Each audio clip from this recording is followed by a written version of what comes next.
Ididimanda ng Philippine National Police yung mga relistang nanakit daw sa mga pulis sa naganap na protesta na yan kontra APEC kanina po. Nakatutok si June Veneracion.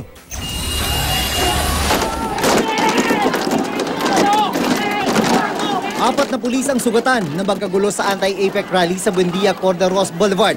Binisita sila sa ospital ng mga pinakamatataas na opisyal ng DILG at PNP.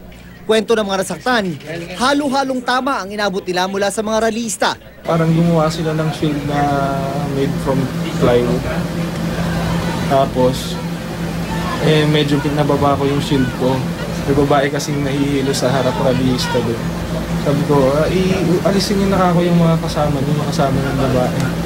Tapos noon, biglang tumama na lang sa akin yung plywood. Nahatak po ng mga ralista. Nahatak ka? Opo.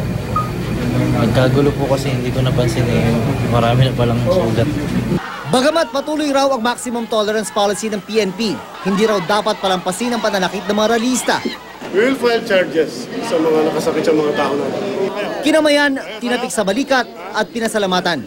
Yan ang ginawa ng hepe ng PNP sa mga anti-riot police na napasabak sa pagharang sa mga relistang kontra sa APEC 2015. May pakonsuelo naman ang DILG sa mga nanggaling pa ng mga probinsya at tumulong sa pagbabantay sa seguridad. Apparently, marami po sa ating mga volunteer first time po nakarating ng Manila. So nag-decide na po kami i-allow mag-extend ng isang araw, makapamasyal man lang sila ng Metro Manila. Ilang araw na sakripisyo, pag pinuntahan mo, they're still alive and kicking. The morale is still very, very high. You couldn't be more prouder. Kanina naman, habang kinukumusta ni Marquez ang kanyang mga tropa, isang drone ang nakatutok sa kanya.